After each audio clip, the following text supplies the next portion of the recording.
Alexandra, frage die Karte, zeige mir einen Weg. Guten Morgen, ihr Lieben. Ich habe mir gedacht, wir machen ja immer das Samstag-Sonntag-Orakel zusammen. Also die beiden Tage. Morgen früh könnt ihr dann die Sternzeichen sehen, dass ich mal wieder einen Lebensbaum haben möchte. Und deshalb machen wir den jetzt.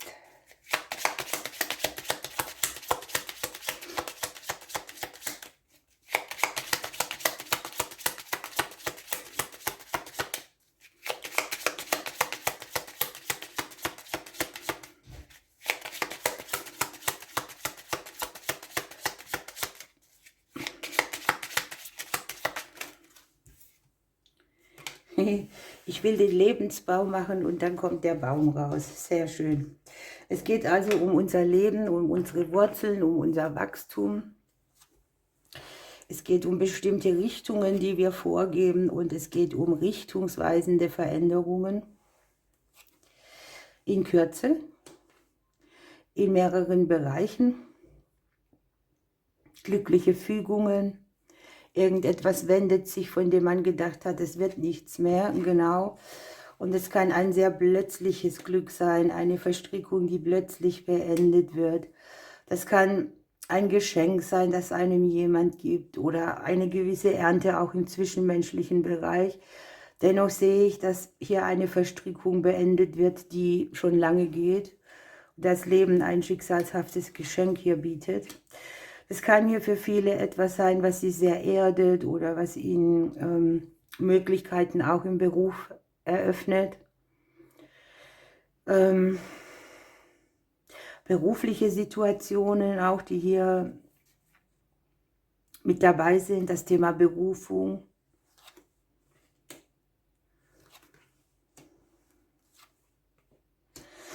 Ja, das ist sehr schön. Mit dem Bären und der Sonne habe ich für mich immer die Kombination, dass wir beschützt sind, dass der Geistführer sehr nahe ist oder das Krafttier. Deshalb ziehen wir nachher auch eins. Ich lege mir das gleich hin, damit ich das nicht vergesse. Ich habe hier aber auch so, dass wir gelernt haben, uns selbst durchzuwurschteln, ne? Dass wir unser Leben auf die Reihe kriegen, dass wir auch unsere eigene Führung gehört haben und unseren eigenen Lebenssinn verstanden haben. Ich habe hier aber auch Aussöhnung mit dem Schicksal auf der väterlichen Ebene und auf der mütterlichen Ebene.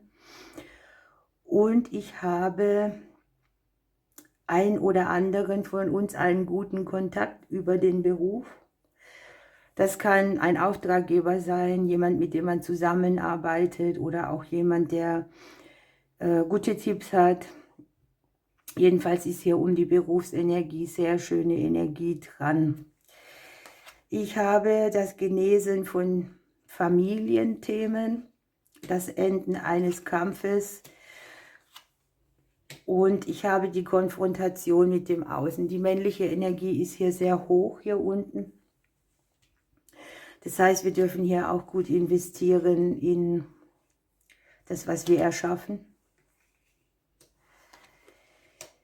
Hier ist für viele etwas, das am Herz genagt hat oder das so ein bisschen mit Kummer behaftet war, das jetzt in einen Neubeginn gehen kann. Für einige geht es vielleicht auch um einen Neubeginn in der Liebe. Selbstwertthemen, finanzielles Vorwärtskommen, Stabilisieren der Finanzen. Hier ist auch so dieses Ding, was du mit Herzen machst, das gelingt. Wir sind ein bisschen konfrontiert mit den eigenen Zweifeln, ne? Man hat hier so am Ende dieses Gefühl, dass man sich irgendwo rausnehmen will. Hier sind Nähe- und Distanzthemen. Und wir schauen hier auch tatsächlich drauf, uns irgendwo rauszunehmen, ne? Uns selbst zu ermächtigen, auch unabhängig zu sein. Wir haben ja das Gefühl vielleicht, dass wir etwas noch nicht wissen oder dass wir eine neue Erfahrung brauchen, und hier sind ein bisschen Zweifel, die uns ausblockieren. Möglicherweise muss man auch einen einen Weg ändern, etwas dazulernen oder aus vergangenen Blockaden lernen. Hier geht es darum, eine unstetige Energie, eine Energie, die immer wieder blockierend auch in Kreisläufen auftritt oder, naja, ich nenne es mal, sich über das Beziehungskonstrukt, die Wurzel, wo wir herkommen, legt. Und es kann sein, dass sich einige entscheiden, etwas ganz Neues, ein neues Rad zu drehen sozusagen, damit auch einen spirituellen Schub zu kriegen. Wir kommen hier unten ja immer näher auch an die Wurzel dran. Es ist tatsächlich so, dass man da einen emotionalen Konflikt mit dem Leben an sich hat. Ich habe das Austauschen von Nachrichten. Ich habe Umbrüche, die dazu führen, dass wir uns selber treu sein können. Hier ist eine enorme spirituelle Entwicklung hier unten. Hier spricht man das wieder aus, was man lange nicht gewagt oder gesagt hat. Und das ist das, was man hier so wahrnehmen kann. Man macht sich praktisch das Leben erneut zum Freund oder man akzeptiert sich selber besser. So, jetzt wollen wir das Krafttier noch wissen.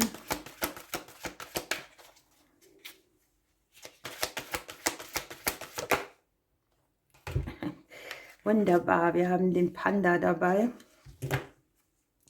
Hier geht es sehr viel um Yin-Yang, Ausgleich, Harmonie, Ausgeglichenheit. Wir haben die liegende 8 auf dieser Karte. Es geht sehr viel um das innere Gleichgewicht, um inneren Frieden, sich selbst treu zu sein auf dem Weg, auf dem man ist. Und das ist mit dem Bären, und wir haben ja hier den Bär und die Sonne, ne? Auch so dieses Ding von Halt, Unterstützung, sich selbst treu bleiben. Und der Panda, der handhabt es so, dass er seinen Weg geht, aber immer wieder Auszeit nimmt, damit er verarbeitet, was er erlebt hat. Und im Prinzip ist es so, dass wir uns immer wieder an die Quelle im Innern, im eigenen Innern anschließen können.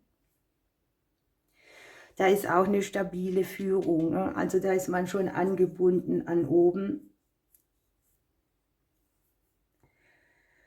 Aber es geht auch darum, sich auf irgendeine Weise abzugrenzen, und das finde ich jetzt sehr spannend, denn wir gucken ja hier auch so in Dinge rein, wo wir denken, da nehmen wir uns mal ein bisschen raus, das muss jetzt sein, und wir sind trotzdem miteinander verbunden.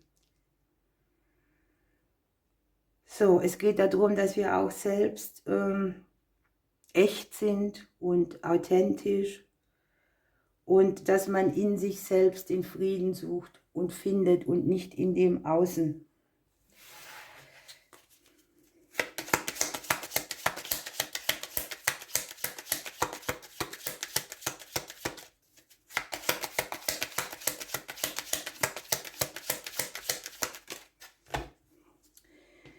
Hier sind sehr viele neue Chancen und Möglichkeiten. Und wir dürfen uns fragen, wo sind wir zu verbissen, wo beißen wir uns an etwas die Zähne raus, dass wir hier vielleicht im Ändern von Kleinigkeiten und im Genießen von Kleinigkeiten gar nicht bräuchten. Unterm Deck haben wir hier noch einen Glücksfall und nutze die Kraft der Musik. Schauen wir, was die Seele noch dazu sagt.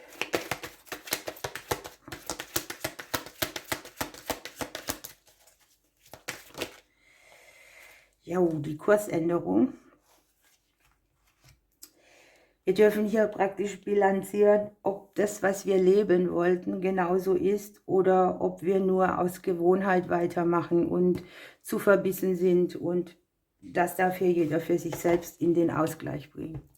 Ihr Lieben, ich wünsche euch ein schönes Wochenende. Denkt dran, morgen sind die Sternzeichen dran. Ich drücke euch und bis bald.